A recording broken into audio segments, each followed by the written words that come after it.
Ladies and gentlemen, we shall be listening to the first lecturer now. And the topic is observing Ramadan like never before. Wọ́n ní ká pa àwẹ̀ gẹ́gẹ́ bí ìgbà tá a bá gbà ara. Bàbá wa tí ó bá wa sọ̀rọ̀ lórí eléyìí. The lecture is going to be in English language. Okay, that's going to be. And the duration is just 15 minutes. Okay. Handing over the microphone to Dr. Muniruddin Ariyadi. The next 15 minutes. أعوذ بالله من الشيطان الرجيم. بسم الله الرحمن الرحيم. الحمد لله والصلاة والسلام على رسوله الأمين وعلى آله الطيبين الطاهرين وأصحابه الغر الميامين وعلينا أجمعين. In the name of Allah, the Beneficent, the Merciful, all praises, adoration and exaltation is due to Allah subhanahu wa ta'ala, the beginning of our existence.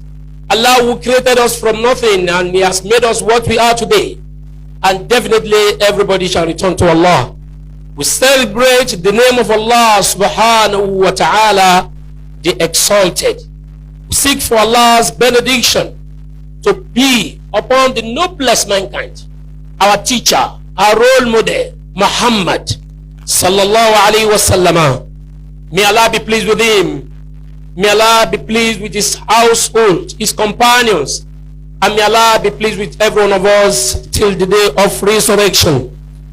The hadith of Rasulullah sallallahu alaihi wasallam says, "Laysa minna man lam yu'akkir kabirana, wala yarham saghirana, wala ya'rif li'alimina haqqa." Aw kama qala Rasulullah sallallahu alaihi wasallam. He's not part of this religion. He's not part of this ummah.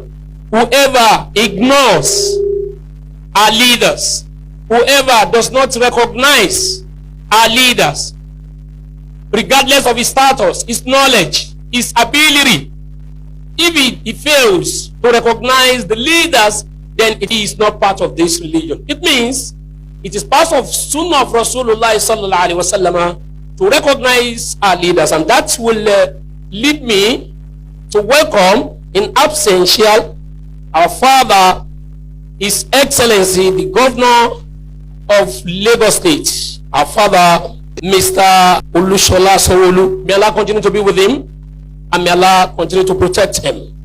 Our father, the Deputy Governor of Lagos State, our father, our respected father that we always continue to pray for him, our father Alhaji Obafemi Amsat. May Allah be with you. The head of service, Mr. Aguru. You are worthy more than the way I'm mentioning your name, but the time given to me restricted me. Please permit me. The permanent secretary, our mother, Mrs. Aina. I recognize the SA to the governor on Islamic matter, Alhaj Dr. Ahmed Jebe. Our fathers, our scholars, al-ulama al-jahabiza. لا يترك لي الوقت أن أذكر اسمكم أو أسماءكم واحدا تلو الآخر وأعرف أنكم تتفاهمون معي. جزاكم الله خيرا، أمد الله في عمركم وأطال الله حياتكم على الخير. Back to the lecture, I say Assalamu alaikum wa rahmatullahi wa barakatuh. We are here to talk about Ramadan, the month which Allah subhanahu wa ta'ala described as the holy month. I want us to look at this topic, that we should fast Ramadan as if we have never fasted anyone, or as if we will not fast anyone after it. Let's address Ramadan as a spiritual journey. Ramadan as a spiritual journey. We want to embark on a spiritual journey for a month, 29 consecutive days or 30 days. We look at Ramadan as a commandment from Allah subhanahu wa ta'ala. Allah subhanahu wa ta'ala says, Kutiba alaykum siyam kama kutiba ala alladhina min qablikum. Ramadan is made compulsory, obligatory for you. You must fast. What do we derive from this? It means you cannot just fast Ramadan the way you want, or the way you like, or the way you understand. You need to understudy what are the etiquettes of your sahur, what are the etiquette of your iftar, what are you expected to do as a Muslim during that Ramadan.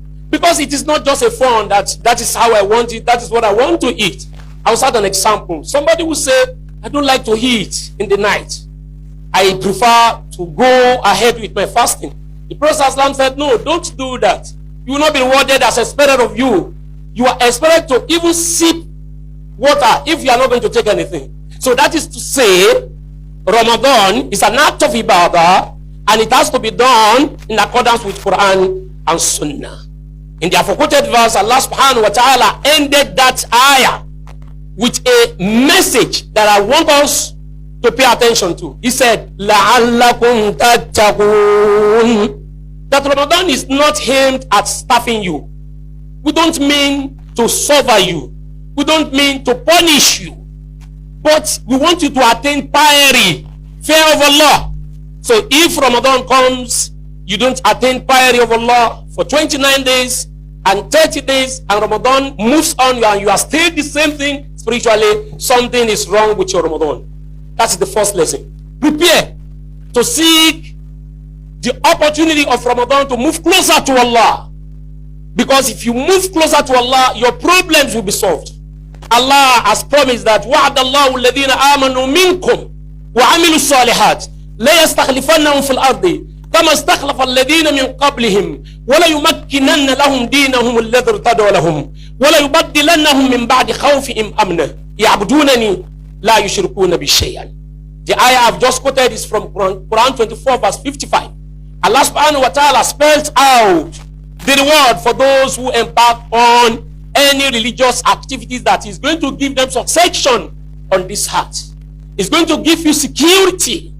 And Allah promises that I will be at your help, I will be at your assistance wherever you are. So this is an opportunity for us to seek the pleasure of Allah through Ramadan. Stop sleeping.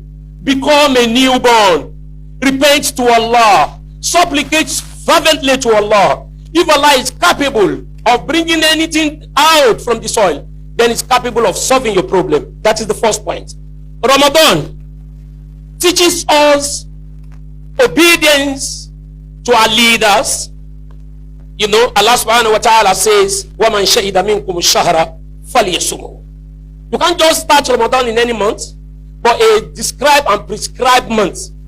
And you as a Muslim, you cannot just come out and say, I've sighted the moon, I'm going to fast. No.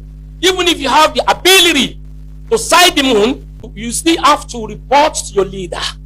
And that was why we waited for the announcement of our leader before we commenced the Ramadan yesterday. That is a lesson. Why is it that when it comes to religious affairs, we want to obey our leaders, but when it comes to our social affairs, economic affairs, we don't want to listen to our leader? Allah subhanahu wa ta'ala says, Ati'u Allah wa ati'u Rasul wa ulil amri minkum. Obey Allah. Yes, obey the Rasul. It is not complete until you obey the men of authority, those that are shadowed with authority. So in a nutshell, the second lesson from this Ramadan is that Ramadan has come to teach us that we must be submissive. We must be obedient to our leaders. We wait for the instructions of our leaders before we do anything. Whoever disobeys leader, disobeys Rasulullah. Whoever disobeys Rasulullah, disobeys Allah subhanahu wa ta'ala. Man asa amiri faqad asani, wa man asani faqad asa Allah. Are you obeying your leader?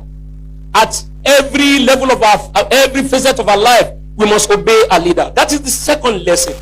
If we obey our leader in this country, we will not find ourselves in this mess. Everybody wants to do whatever he wants, the way he wants it. The third lesson from this Ramadan. Ramadan comes to teach us unity. You can see uniformity in this Ramadan, regardless of those who started yesterday, those who are going to start tomorrow.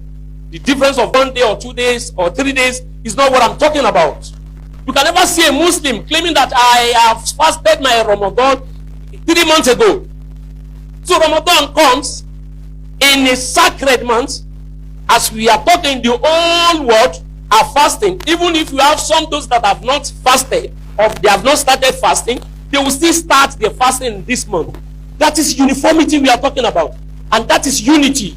Why are we disagreeing among ourselves? We have the same Quran. We have the same Qibla. We have the same Muhammad. So why the segregation? Why are we fighting?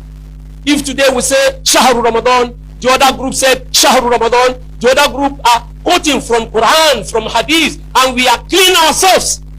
We have one Quran. Have you heard any Muslim saying that I fasted my own Ramadan 3 months ago? Uniformity and unity. We should be united. The certificate of Al-Jannah is not given to any one of us.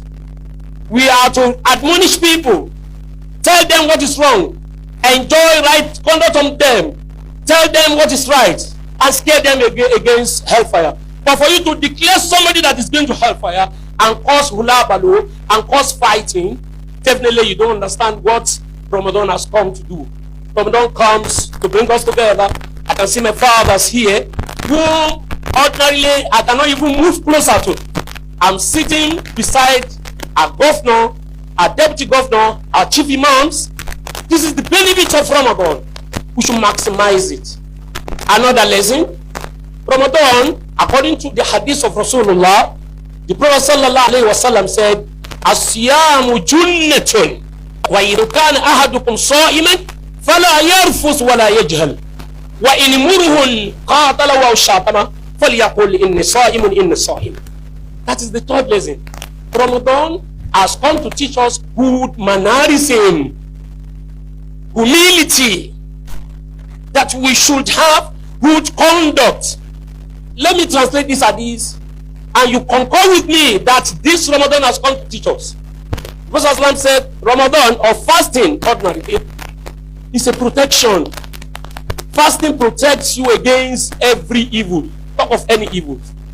Prophet said if any of you is fasting, whenever you think you embark on supererogatory or obligatory fasting, fala yarf, you should not engage in any vain talks. You should go away from any sexual harassment. Wala yajhal, you should go away from foolishness. You should conduct yourself. If Ramadan has come to mold and remold us, to repackage us, to teach us how to behave, how to act, then it means we have to keep that lesson for 29 days or 30 days. At the end of that hadith, the Prophet sallallahu alaihi wasallam says, "Wa in qatalahu ahdun aw shatamahu." If you are fasting and somebody argues with you, if you are fasting and somebody argues with you, you are not to argue back. You are not to argue with him. Wa in shatamahu. The Prophet said, if you are fasting and somebody abuses you, you must not retaliate. As I was coming here today, I branched at the shop to buy a particular thing, and that Alaja was furious. She was furious. She was abusing people, cursing them. I said, Alaja, you are fasting.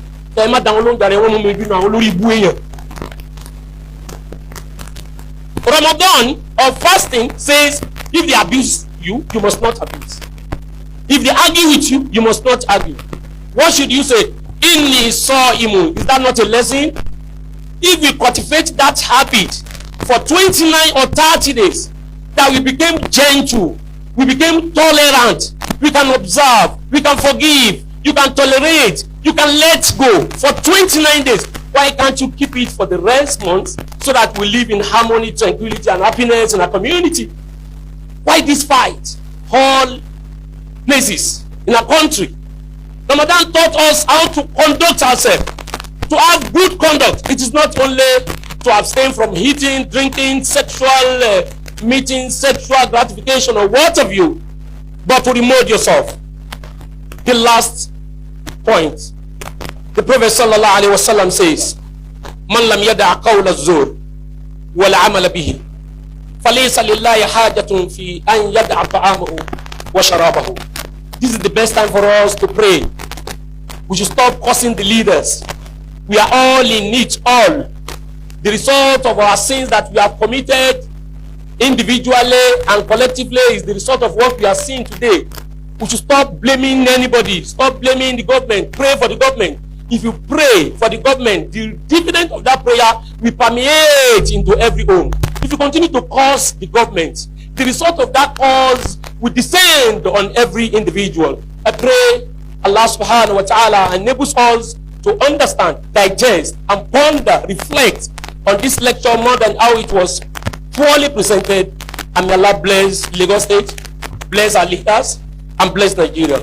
Assalamu alaikum wa rahmatullahi wa barakatuh. Wa alaikum assalam wa rahmatullahi wa barakatuh. We say big thank you to the first speaker, Dr. Muniruddin Ariyadi, who has just spoken of observing Ramadan like never before.